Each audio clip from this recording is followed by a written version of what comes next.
Radiant Solar အားလုံးမင်္ဂလာပါ Tarot by Resident Channel လေးကနေ Radiant Solar ကိုနှွေးထွေးစွာနဲ့ပြန်လည်ကြိုဆိုလိုက်ပါတယ်။ဒီနေ့မှာတော့ Reset ကတခါမှမလုပ်ပေးဘူးသေးတဲ့ Reading လေးကိုကြည့်ပေးတော့မှာဖြစ်ပါတယ်။အဲ့ဒါကဘာကြောင့်ရလေးလဲဆိုတော့ Crush နဲ့ပတ်သက်တဲ့ Reading လေးပါ။အဲ့တော့ Radiant Solar မှာလည်းကိုယ့်ရဲ့စိတ်ထဲကနေပြီးတော့ဗောနော်တိတ်တိတ်ကလေးနဲ့သဘောကျမိနေတဲ့စိတ်ဝင်စားမိနေတဲ့ Crush တွေကတော့အတီးတီးရှိကြလိမ့်မယ်လို့ Reset ထင်နေပေါ့နော်။အခါကျတော့ကို crush ရဲ့အမြင်မှာကိုကဘယ်လိုလူတစ်ယောက်ဖြစ်နေမလဲဆိုတာနဲ့ပတ်သက်ပြီးတော့လည်းသိချင်ကြလိမ့်မယ်လို့ထင်တဲ့အတွက်ကြောင့်မလို့ဒီ reading လေးကိုကြည့်ထားပေးတာဖြစ်ပါတယ်။အဲ့တော့ crush ကကိုဘယ်လိုမြင်နေလဲဆိုတာကိုသိရဖို့အတွက်ရွေးချယ်ဖို့ကိုတော့ဖိုင်လေး၃ခုပေးထားပါတယ်။ဒီဖိုင်လေး၃ခုကိုသင်ချာလေးအာရုံစိုက်ကြည့်ပါ။ပြီးရင်တော့ကိုယ့်ရဲ့စိတ်ကိုဆွဲဆောင်နိုင်ဆုံးဖိုင်လေးတစ်ခုတည်းကိုပဲတသမတ်တည်းရွေးချယ်ပြီးပြီဆိုရင် description မှာပြထားတဲ့ time stamp လေးတွေအတိုင်းပဲကိုရွေးချယ်တဲ့သက်ဆိုင်ရာဖိုင်လေးတွေရဲ့ rating ကိုဝင်ရောက်နားဆင်နိုင်ပါတယ်။ဖိုင်1ကိုရွေးချယ်ထားတဲ့ Radiant Solar အားလုံးမင်္ဂလာပါ။အခုရက်စဲကဒီဖိုင်ကိုရွေးချယ်ထားတဲ့ Radiant Solar အတွက်ပေါ့နော်ကိုရဲ့ crush ကကိုဘယ်လိုမြင်နေလဲဆိုတာနဲ့ပတ်သက်ပြီးတော့ကြည့်ပေးတော့မှာဖြစ်ပါတယ်။အဲ့တော့ဒီဖိုင်အတွက်ကြားတဲ့ကက်လေးတွေကိုတော့ဗီဒီယိုမှာလည်းပြထားပေးရပေါ့နော်။ဒီကက်လေးတွေအရာဆိုရင်လေဒီဖိုင်ကိုရွေးချယ်ထားတဲ့ Radiant Solar ကကို crush ရဲ့အမြင်မှာအရန်ကိုမှကောင်းနေတဲ့သူဖြစ်နေရပေါ့နော်အရန်ကန်ကောင်းတဲ့သူလေးတွေကဒီဖိုင်ကိုရွေးမိမယ်လို့ထင်တယ်။ဘာလို့လဲဆိုတော့ဒီမှာစကြကလေးက The World တို့ Nine of Pentacles တို့ဒီလိုကတ်တွေလေးပါတယ်ပေါ့နော်။အဲ့တော့ကြားတဲ့ကတ်တွေအကုန်လုံးကလည်းလှတယ်ကောင်းတဲ့ကတ်လေးတွေဖြစ်တဲ့အတွက်ကြောင့်မလို့ crush ရဲ့အမြင်မှာဆိုရင်လေကိုကလုံးဝကိုအဖိုးဖြတ်မရဘူးအဖိုးထိုက်တန်တဲ့လူသားလေးတယောက်အနေနဲ့သူကမြင်နေတာမျိုးတွေဖြစ်တတ်တယ်ပေါ့နော်။ပြီးတော့ crush ရဲ့စိတ်ထဲမှာဆိုရင်လည်းလေကိုကတော်တဲ့သူတယောက်ထက်မြက်တဲ့သူတယောက်အနေနဲ့ရှိနေတဲ့ပုံစံမျိုးကိုတွေ့ရတယ်ပေါ့နော်အဲ့တော့ဒီဖိုင်လေးကိုရေးချိန်ထားတဲ့ Radiant Soul လေးတွေကလေအလုံးလုံးတဲ့နေရာမှာမခိုကပ်ဘူးပေါ့နော်အကောင်းဆုံးလုပ်တယ်အအောင်မြင်ဆုံးလုပ်တယ်ဘယ်အလုပ်ကိုမစိုးကိုဒီမကြောက်မရွံ့နဲ့လှုပ်ဆောင်တဲ့အတွက်ကြောင့်လို့သူကဒီအချက်လေးတွေကိုသဘောကျတယ်ပြီးတော့ဒီမှာ Ace of Wands စီရဆိုရင်လည်းပဲလေကိုယ့်စီမှာပြောမယ်ဆိုရင်တော့ creation အားအရန်ကောင်းတာပေါ့နော်ကိုယ့်ရဲ့စကားပြောဆိုမှုတွေအတွေးခေါ်တွေလှုပ်ဆောင်တဲ့ပြုမှုပုံတွေကသူများရင်နဲ့ကွဲထွက်နေမတူဘူးပေါ့နော်ကိုကအလုပ်တစ်ခုကိုလုပ်တဲ့အချိန်မှာလည်း energy အပြည့်အဝနဲ့လှုပ်ဆောင်နေစိတ်ပါဝင်စားမှုအပြည့်အဝထည့်ပြီးတော့လှုပ်ဆောင်နေ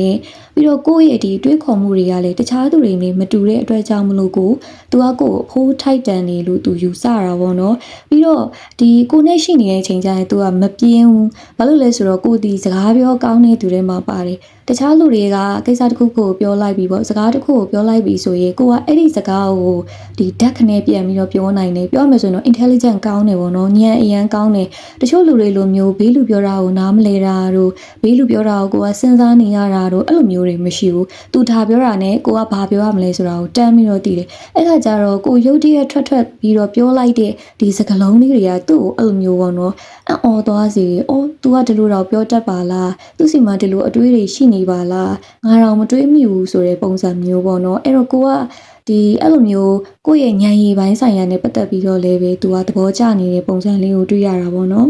နောက်တစ်ခုကကျတော့ကို့မှာမကြောက်တဲ့စိတ်တစ်ခုရှိနေတာပေါ့နော်ဘယ်လိုမျိုးမကြောက်တဲ့စိတ်လဲဆိုတော့တစ်ဖက်လူကိုရံပြန်တွေ့တာတို့ရံစွာတာတို့အဲ့လိုမျိုးမဟုတ်ဘဲနဲ့ကိုကအလုပ်တစ်တစ်ခုကိုစတင်လှုပ်ဆောင်ရတာပဲဖြစ်ဖြစ်ဒီမိတ်ဆွေအပေါင်းအသင်းအသစ်တယောက်နဲ့စတင်ပြောဆိုရတာပဲဖြစ်ဖြစ်အဲ့လိုမျိုးပေါ့နော်အသစ်တွေနဲ့ကိုကထိတွေ့လှုပ်ဆောင်ရတယ်ထိတွေ့ပြောဆိုရတဲ့အချိန်မှာကိုယ့်ရဲ့ပုံစံတွေကြောက်လန့်နေတဲ့ပုံစံမဟုတ်ဘူးဒီအရာတွေအကုန်လုံးကိုကရင်ဆိုင်ဖြေရှင်းနိုင်နေဆိုတဲ့ပုံစံမျိုးရှိနေတဲ့အတွက်ကြောင့်မလို့သူ့စိတ်ထဲမှာကိုကရဲရဲနဲ့သူတယောက်အနေနဲ့သူမြင်နေဆိုတဲ့ပုံစံမျိုးပေါ့နော်ပြီးတော့ဒီမှာဆိုရင်လေဒီဖိုင်ကိုရွေးချယ်ထားတဲ့ Radiant Soul တွေကကိုလည်းချစ်တယ်ကိုလည်းမျက်နှိုးတယ်ကိုတတ်မိုးကိုလည်းကိုတီးတယ်အဲ့ဒီအတွက်ကြောင့်မလို့ကိုကဒီလှလှပပပြင်ပြင်ဆင်ဆင်လေးနေတယ်ပေါ့နော်ဆိုလိုချင်တာကတခြားသူတွေအတွက်ကိုကပြင်ဆင်တာမဟုတ်ဘဲနဲ့ကိုယ့်ရဲ့တန်မိုးနဲ့ကိုချစ်တဲ့အတွက်ကြောင့်မလို့ကိုဒီအကောင်းမွန်ဆုံးနေထိုင်နေဖီးလိမ့်နေပြင်ဆင်နေခြေတာရဲဆိုတဲ့ပုံစံမျိုးအဲ့တော့ကိုယ့်ရဲ့ဒီလိုပုံစံလေးတွေကိုလည်းပဲသူကသဘောကျတဲ့ပုံစံရှိတာပေါ့နော်အဲ့တော့ဒီမှာဆိုရင်သူကကိုယ့်ကိုကြည့်လိုက်တာနဲ့လေဖယိုဖယဲဖြစ်နေတာတို့မဖီးမလိမ့်မဲနဲ့လေအဲ့လိုမျိုးခေါင်းဆုပ်ဖွားကြီးဖြစ်နေတာတို့ဝစ်စားဆိုရင်လည်းတွန့်ကြည့်နေတာတို့အဲ့လိုမျိုးပုံစံတွေကိုသူတခါမှမမြင်ဘူးပေါ့အဲ့လိုမျိုးမမြင်ဘူးပဲနဲ့ကိုယ့်ကိုတွေးလိုက်တဲ့အချိန်တိုင်းကိုက smart ကြတယ်အဲ့တော့ crush နဲ့ကိုနဲ့ကလေ ကိုကသူ့ထက်အသက်ငယ်တာပဲဖြစ်ဖြစ်ရွယ်တူပဲဖြစ်တယ်ဆိုရင်တော့မှသူ့မျက်လုံးထဲမှာကို့အမြင်နဲ့အမြင်ကတော့လုံးဝရင့်ကျက်တဲ့သူတစ်ယောက်ကိုမြင်တဲ့အမြင်နဲ့တွားတူနေတယ်ပြောမယ်ဆိုရင် independent ဖြစ်တဲ့အမျိုးသားတစ်ယောက်အမျိုးသမီးတစ်ယောက်ကိုကြည်နေရတယ်လို့မျိုးပေါ့နော်သူကကို့ကိုမြင်နေပြီးတော့ကိုကလည်းပဲနည်းနည်းလေး boundary အားကောင်းတယ်လို့ပြောရမှာပေါ့နော်ကိုကသူ့ကို crush တယ်ဆိုပေမဲ့သူ့ရဲ့ဂုဏ်သိက္ခာကိုထိခိုက်အောင်သူနေရထိုင်ရကြအောင်အဲ့လိုမျိုး crush တာမဟုတ်ဘဲနဲ့ကိုယ့်ရဲ့စိတ်ထဲမှာပဲတိတ်တိတ်လေးတင်းဆဲထားပြီးတော့သဘောကျနေတယ်အဝေးကနေပဲငေးကြည့်တယ်ပြီးတော့ကိုလှုပ်ဆောင်ရမယ်ကိုစူးစမ်းရမယ်အရာတွေအကုန်လုံးကိုစူးစမ်းလှုပ်ဆောင်ပြီးတော့အောင်မြင်မှုတွေကိုရယူနေတယ်အဲ့ကကြတော့ crush ကလေတချို့လူတွေလိုမျိုးပေါ့နော်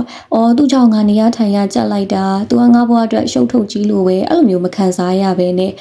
သူကဘယ်လိုပြောမလို့ကိုသူ့ကို crush နေတယ်ဆိုတာကိုတော့မှ तू မေ့နေပြီးတော့သူ့ဘဝရဲ့လေးစားရတဲ့သူတယောက်အားကြရတဲ့သူတယောက်အနေနဲ့ကို तू ကပြန်ပြီးတော့ခံစားနေရတဲ့ပုံစံလေးကိုဒီမှာတွေ့ရတာပေါ့နော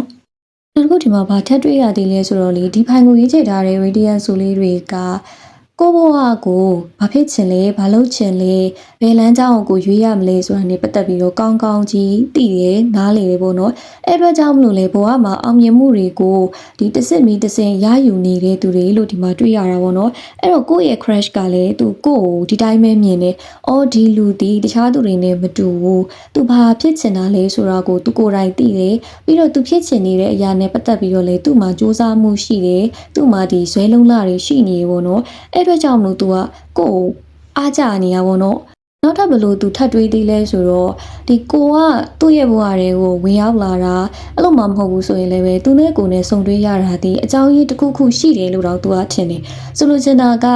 သူ့ရဲ့ဒီမှောင်မိုက်နေတဲ့ဘဝပဲဖြစ်ဖြစ်ပြင်းပြီးတော့6သွေးစရာကောင်းတဲ့ဘဝထဲမှာပဲဖြစ်ဖြစ်နည်းနည်းလေးအဆိုဓာတ်လေးပြန်ပြီးလာဖို့အလင်းရောင်လေးပြန်ပေါ်လာဖို့သူ့ရဲ့ဒီမြုပ်နေတဲ့ creation တွေနောက်တစ်ခုကကြတော့သူ့ရဲ့အတွေးခေါ်ပိုင်းဆိုင်ရာနဲ့ပတ်သက်ပြီးတော့ဒီလိုမျိုးပေါ့နော်ဒါရင်းနဲ့ပတ်သက်ရင်ကိုကသူ့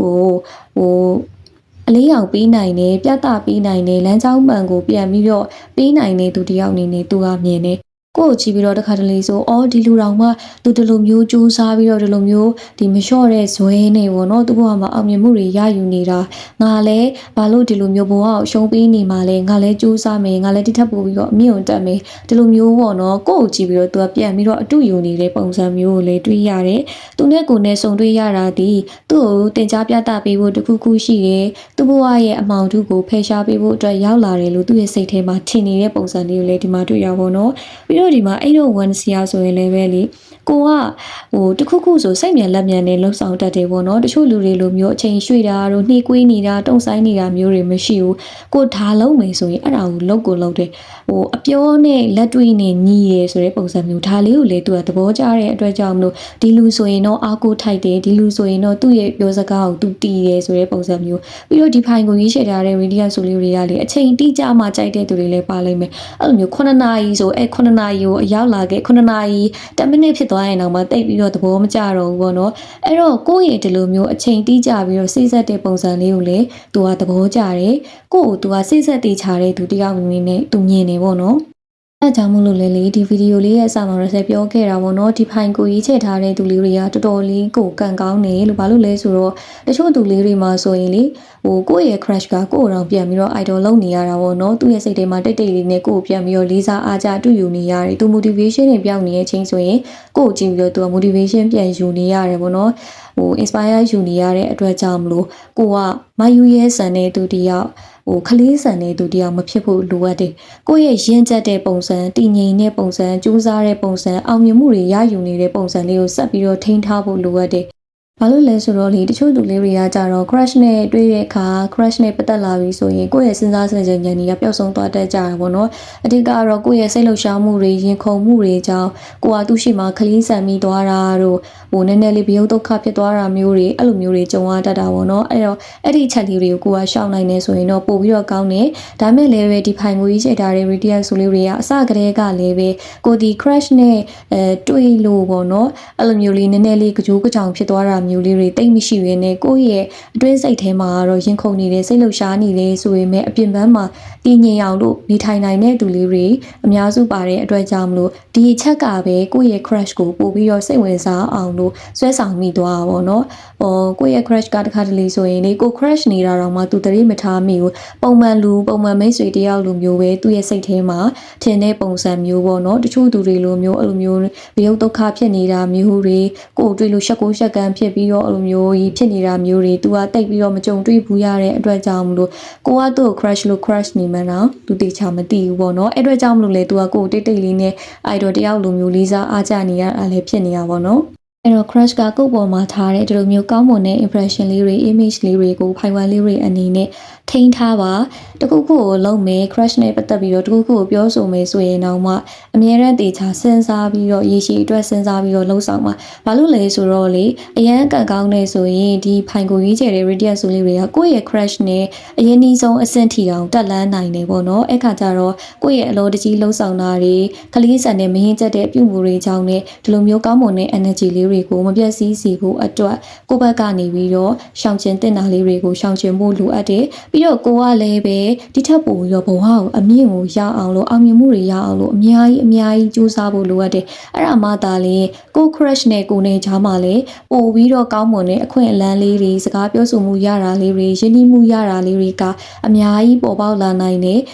သူကကိုယ့်ပေါ်မှာပို့ပြီးတော့ဗောနော်ပို့တာဆက်ဆံခြင်းတဲ့စိတ်လေးတွေပို့ပြီးတော့ပေါ်လာနိုင်တဲ့အတွက်ကြောင့်မလို့ဖိုင်ဝမ်လေးတွေရဲ့ကြိုးစားမှုအောင်မြင်မှုဒီကို crush ရဲ့အမြင်ကောင်းတာနဲ့ပတ်သက်ပြီးတော့အချိုးကျနေတယ်ဆိုတော့ကိုယ့်ဘက်ကနေတည်ထားဖို့လိုအပ်တယ်ပေါ့နော်ပြီးတော့တချို့သောဖိုင်ဝမ်လေးတွေဆိုရင်လေကိုကအရန်ကို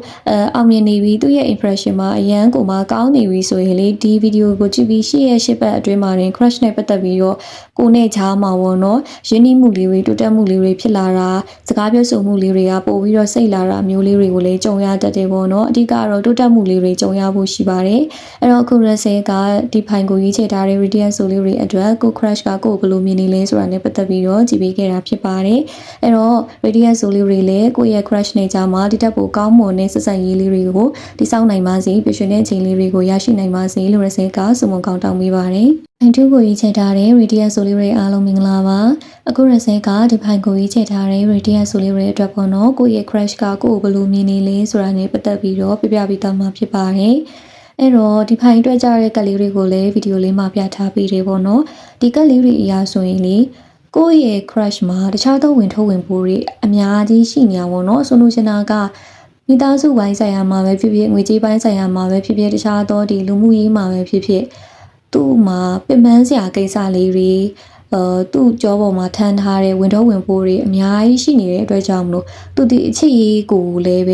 စိတ်မဝင်စားနိုင်သေးဘူးပေါ့နော်အဲ့ဒါကြောင့်မလို့ကိုယ်လည်းပဲသူအများကြီးမမြင်နိုင်သေးဘူးအဲ့လိုမျိုးလမ်းမှာတွေ့ရဆိုရင်တော့မှဒီလူနဲ့ငါလမ်းမှာတွေ့လိုက်တယ်ဒီလောက်ပဲပေါ့နော်သူအဲ့လိုမျိုးပဲမြင်နေသူရဲ့စိတ်ထဲမှာကြတော့တခြားသောအရာတွေကိုသူစဉ်းစားနေရတယ်ပေါ့နော်ဥပမာသူမိဘနေမကောင်းလို့ပဲဖြစ်ဖြစ်ဒီလိုမျိုးကျမကြီးမကောင်းတဲ့အတွက်ကြောင့်မလို့ငါဘယ်လိုလုပ်ရမလဲငွေကြီးဆိုရင်လည်းပဲငွေကြီးနဲ့ပတ်သက်ပြီးတော့ငါဘယ်လိုမျိုးပြည်လည်အောင်လုပ်ရမလဲအဲ့လိုမျိုးပေါ့နော်တခြားသောအတွေးတွေကသူ့အများကြီးစိုးမိုးထားတဲ့အတွက်ကြောင့်မလို့သူဒီတခြားအရာတွေကိုခေါင်းထဲမထည့်နိုင်ဘူးပေါ့နော်သူ့ဘဝနဲ့သူလုံးလေချလေလိုက်နေတဲ့ပုံစံမျိုးဒီမှာတွေ့ရတယ်နောက်တစ်ခုကကြတော့လေတချို့တော့သူလေးတွေဆိုရင်ကိုယ့်ရဲ့ crush ကကိုယ်ဘယ်လိုမျိုးမြင်နေလဲဆိုတော့ကြောက်နေရပေါ့နော်ကြောက်နေရဲဆိုတာကသူကအတိတ်မှာတော့ကနာကျင်စရာကိစ္စရဲ့တခုခုကြုံတွေ့ခဲ့ရတယ်အသေးကွဲခဲ့ရတာပဲဖြစ်ဖြစ်ဖောက်ပြန်ခံရတာပဲဖြစ်ဖြစ်အဲ့လိုမျိုးပေါ့နော်ဝမ်းနည်းစရာကောင်းတဲ့ကိစ္စရဲ့တခုခုသူကြုံတွေ့ခဲ့ရလိမ့်မယ်အဲ့တော့ဒီလိုမျိုးအတိတ်ကရခဲ့တဲ့ trauma တွေကြောင့်အခုလက်ရှိအချိန်မှာသူကအချစ်နဲ့ပတ်သက်အရန်ကြောက်နေရပေါ့နော်သူ့ကိုချစ်တဲ့သူတွေကြိုက်တယ်လို့ပြောတဲ့သူတွေကိုတော့မှသူမယုံကြည်ရဲဘူးဆိုတဲ့အနေအထားတစ်ခုမှရှိတယ်တချို့သူလေးတွေဆိုရင်လေကို crush ကသူ့ရဲ့ဒီအတိတ်မှာရခဲ့တဲ့ relationship မှာဆိုရင်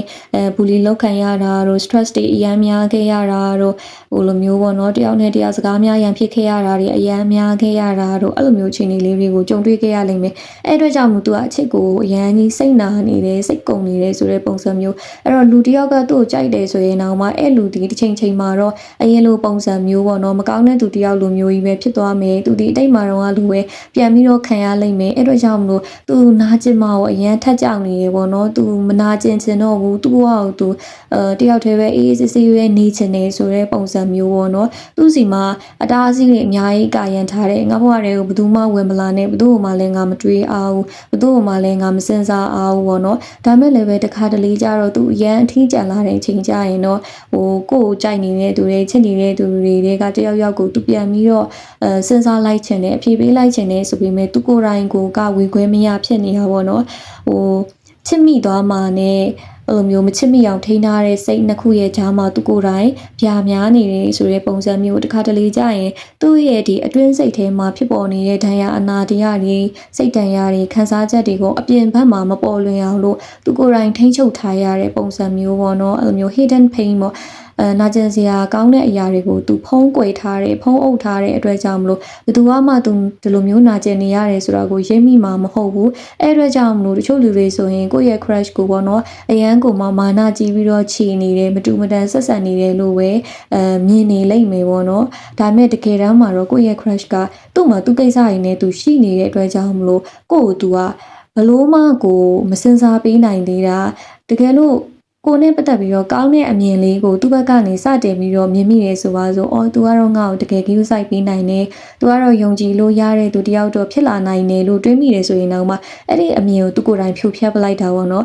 ်မဖြစ်ဘူးငါသဘောကျမိသွားလို့မဖြစ်ဘူးငါအရင်လိုမျိုးထပ်ဖြစ်သွားရင်ငါပဲခံစားရမှာဆိုတဲ့အတွေးတွေကသူ့ခေါင်းထဲမှာအရန်ကိုမှဖြစ်ပေါ်နေတဲ့အတွက်ကြောင့်လို့သူကိုယ်တိုင်ငင်းဆန်နေတာပေါ့နော်အဲ့တော့ပြောရမယ်ဆိုရင်လေကိုယ့်ရဲ့ crush ကနည်းနည်းတနာဖို့ကောင်းတယ်ပေါ့နော်သူက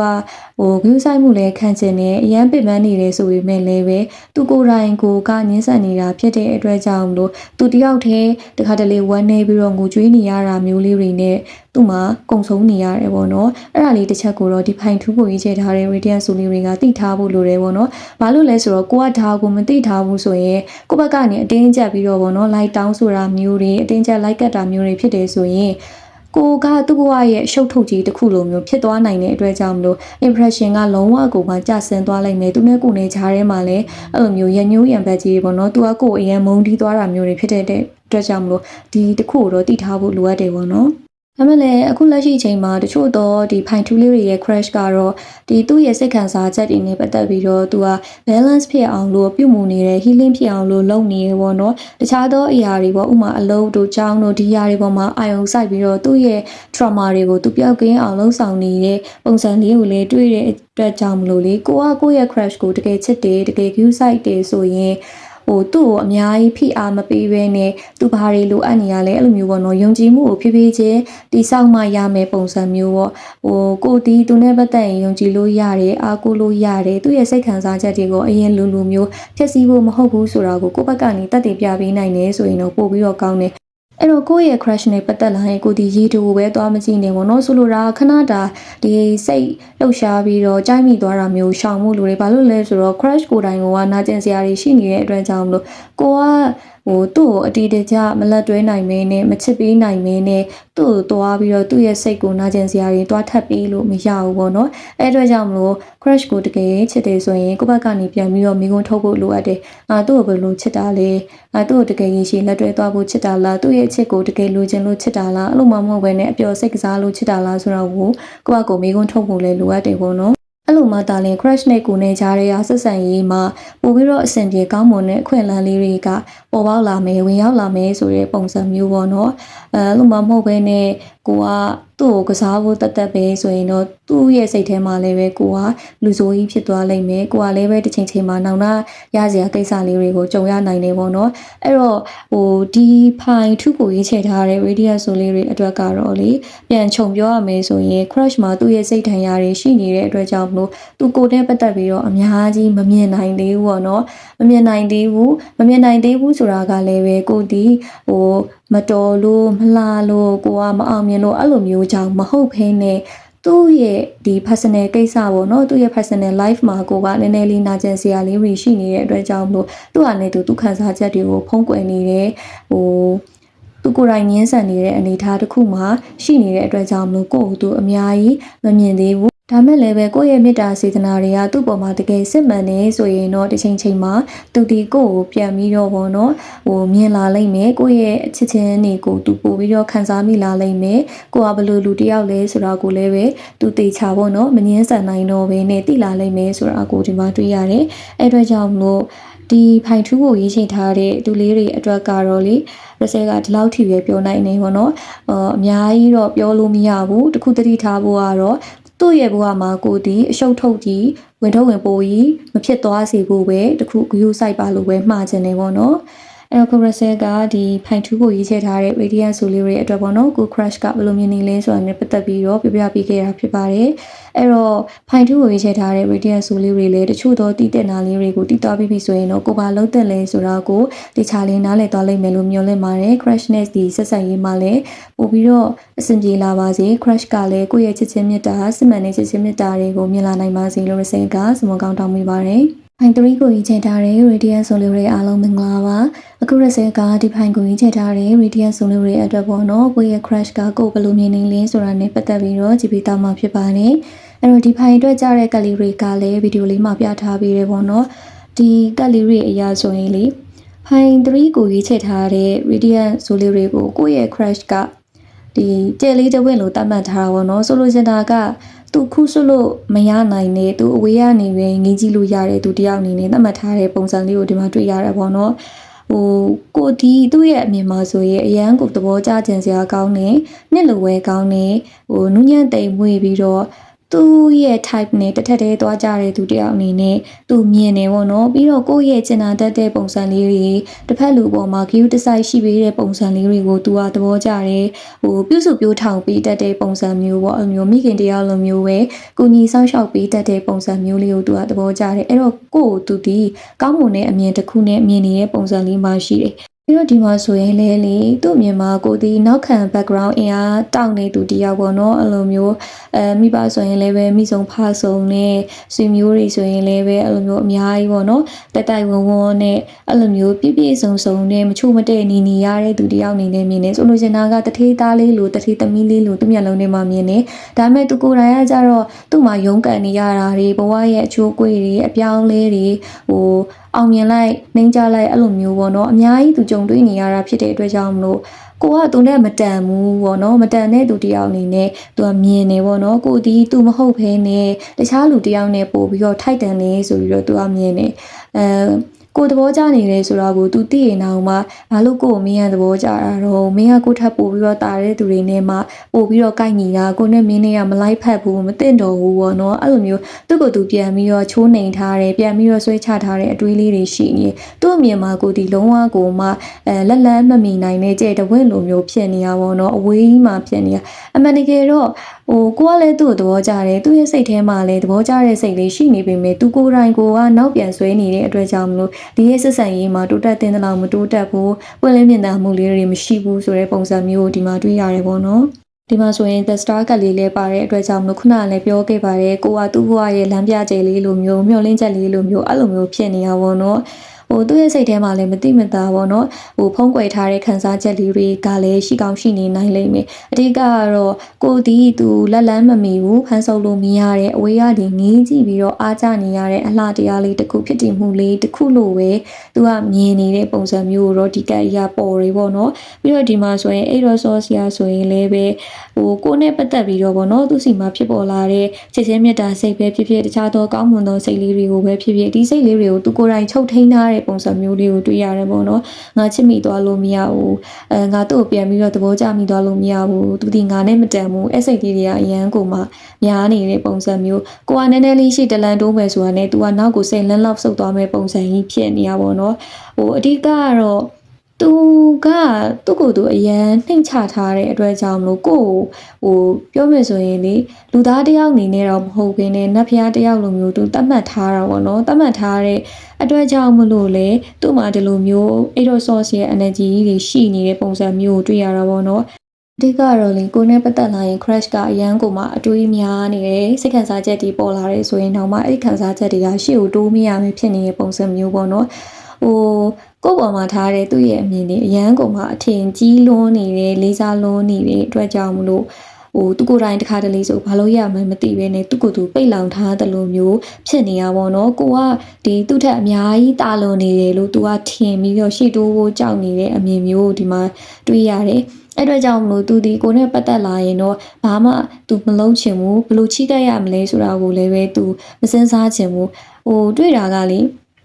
ဥမာကိုကလည်း crush ကိုသဘောကျတယ်သူကလည်းကိုကိုပြန်သဘောကျတယ်အဲ့ချိန်မှာကိုရိုးနှစ်ယောက်ဒီ relationship ထဲဝင်သွားတယ်ဒါပေမဲ့ဒီစိတ်ဘောထားခြင်းမတိုက်ဆိုင်လို့အခက်မသိလို့ relationship ကနေပြတ်ဆဲသွားမယ်ဆိုရင်သူနဲ့ကိုနဲ့ relationship ပြတ်ဆဲသွားရင်သစိမ်းကြီးပြန်ပြီးတော့ဖြစ်သွားမှောင်သူကကြောက်တာအဲ့ကကြတော့သစိမ်းတော့မဖြစ်ချင်ဘူးဘယ်လိုပြောမလို့ရင်းနှီးမှုလေးရှိနေတဲ့မိတ်ဆွေအစ်စ်မှာပဲရက်နေရမယ်ဆိုရင်လည်းပဲသူ့အတွက်အဆင်ပြေတယ်ဆိုတဲ့ပုံစံမျိုးအဲ့တော့ကြောင့်မို့သူဒီရှေ့မတိုးချင်ဘူးဒီအချိန်လေးကိုပဲသူဆက်ပြီးတော့ထိမ့်သိမ်းထားချင်တယ်ဆိုတဲ့ပုံစံမျိုးပေါ့နော်အဲ့လိုမျိုးပုံစံလေးကိုဒီမှာတွေ့ရတယ်ပြီးတော့သူကကိုနဲ့ပတ်သက်ပြီးတော့လည်းအများကြီးမနာကျင်ချင်ဘူးကိုကိုလည်းသူ့ကြောင့်နဲ့မနာကျင်ချင်ဘူးပေါ့နော်အဲ့လိုမျိုးစိတ်ကသူနဲ့ကိုနဲ့နှစ်ယောက်ကြားမှာတတောက်တက်တာဖြစ်မှုလေးတွေနဲ့ပျော်ရွှင်မှုလေးတွေအနားရမှုလေးတွေဒီလိုမျိုး energy လေးတွေကိုပဲသူကဖြစ်ပေါ်စေခြင်းတဲ့အတွက်ကြောင့်မလို့ကိုနဲ့ပတ်သက်ရင်သူရှေ့မတိုးချင်ဘူးပေါ့အဲ့တော့ပြောရမယ်ဆိုရင်တော့ကိုယ့်ရဲ့ crush တီကိုဘယ်လိုမြင်နေလဲဆိုရင်အရန်ကိုမှ feminine energy တွေပြည့်နေတယ်လက်ထက်ချင်စရာကောင်းလောက်ပြည့်စုံလို့နေသူတယောက်အစစရရပြည့်စုံနေတဲ့လူလေးသေးမရှိဘဲနဲ့အရန်ကိုနတ်သမီးလေးတစ်ပါးလိုဖြစ်ပေါ်နေတဲ့သူတယောက်အနေနဲ့သူကမြင်နေအဲ့လိုမျိုးမြင်နေတဲ့အတွက်ကြောင့်မလို့လေသူ့အတွက်အများကြီးအတွေးတွေများနေရတယ်တစ်ဖက်မှာလည်းပဲကိုတီသူ့ရဲ့အိမ်မက်လေးတစ်ခုလိုမျောလင်းခြင်းလေးတစ်ခုလိုလမ်းပြချိန်လေးတစ်ခုလိုသူကယူဆထားတယ်ဒီအတွက်ကြောင့်လို့သူ့ရဲ့စိတ်ထဲမှာဆိုရင်ရှိန်နေတဲ့စိတ်လေးတွေစိုးရိမ်နေတဲ့စိတ်လေးတွေကြောင့်အများကြီးသူကရှေ့မတိုးရဲဘူးအများကြီးစကားမပြောရဲဘူးသူ့ကိုယ်သူပိတ်လောင်ထားတဲ့ပုံစံမျိုးကိုဒီမှာတွေ့ရတယ်ပေါ့နော်အဲ့တော့ဒီဖိုင်ကိုရေးချထားတဲ့ radiant ဆုံးလေးတွေကလေတခုတတိထားရမှာကကိုဒီကိုရဲ့ crush ကိုခဏတာစိတ်ကစားမိလို့သဘောကျမိတာလားအဲ့လိုမှမဟုတ်ဘူးဆိုရင်လည်းပဲအတီးသဘောကျတာလားဆိုတာကိုကသိဖို့လိုအပ်တယ်ပေါ့နော်ဘာလို့လဲဆိုတော့ကိုရဲ့ crush မှာလည်းပဲသူ့ရဲ့ဘဝကမတီမငြိမ်နဲ့ကြိုးစားရုန်းကန်နေရတယ်ဒီတထာဝကအရာဆိုရင်လည်းပဲသူ့ဘဝပြောမှဆိုရင်လောကဓာတ်ရိုက်ချက်တွေအများများပြီးတော့ရှုပ်ထွေးလေးတွေလည်းသူ့ဟာနဲ့သူအများများနေတဲ့အတွက်ကြောင့်မလို့ကိုเจ้าနဲ့သူ့ရဲ့ဘဝမှာအများကြီးမထိခိုက်သွားစေဖို့ကလည်းပိုပြီးတော့လိုအပ်တယ်ဘာလို့လဲဆိုတော့သူကိုယ်တိုင်ကိုကအပြင်ပန်းမှာတော့တည်ငြိမ်ချအောင်စောင့်နေပေမဲ့ဒီကဲဒီလက်တွေပေါ့နော်အတွင်းထဲမှာကကြတော့ကိုယ်နဲ့ပတ်သက်လာရင်စိတ်တရားကြောင်ချုပ်ချားတွေဖြစ်နေတယ်အတွေးတွေများပြီးတော့ဝေခွဲမရတွေဖြစ်နေတယ်ပိတ်လောင်ထားပြီးတော့ခံစားချက်တွေကအရန်ကိုမှနှိမ့်လိုက်ကြလိုက်တွေဖြစ်နေတယ်ဒီလိုတွေဖြစ်နေတဲ့အတွက်ကြောင့်မလို့ကိုဒီဒါကိုတော့တိထားဖို့လိုအပ်တယ်ပေါ့နော်ကိုကြောင့်လည်းသူမနာကျင်သွားစေဖို့တော့လိုအပ်တယ်အဲ့တော့ကို crush ကကိုပေါ်ထားတဲ့အမြင်ကအရန်ကိုမှကောင်းနေတယ်တကယ်နတ်သမီးလေးတစ်ပါးလိုနတ်သားလေးတစ်ပါးလိုဖြစ်နေတဲ့အတွက်ကြောင့်မလို့ကိုကဒီအမြင်လေးကိုမပြောင်းပြတ်သွားစေဘဲနဲ့သူ့ရဲ့စိတ်ထဲမှာရှိတဲ့ပူပန်မှုတွေဝေခွဲမရဖြစ်နေတာလေးတွေအရှုပ်ထွေးလေးတွေကိုကိုဘက်ကနေမတိမတာနဲ့ဖယ်ပေးဖို့တော့လိုအပ်တယ်ပေါ့နော်အဲ့ဒါမှလည်းပဲကိုဒီ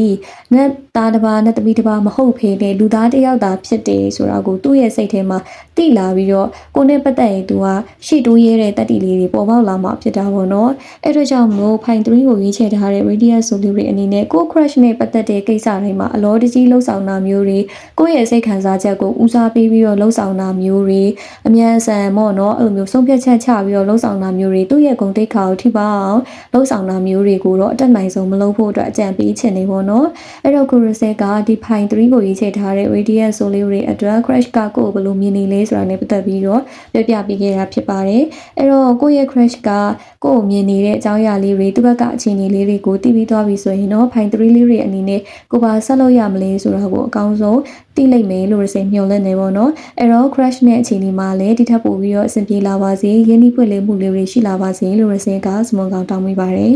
ဒီနေ့ reading လေးကိုကြည့်ပေးခဲ့ကြတဲ့ radiant ဆိုလေးတွေကိုကျေးဇူးတင်ပါတယ်လို့ပြောရင်းနဲ့နောက်ထပ်တင်ပေးမယ့် reading လေးတွေမှာပြန်လည်ဆုံတွေ့ပါမယ်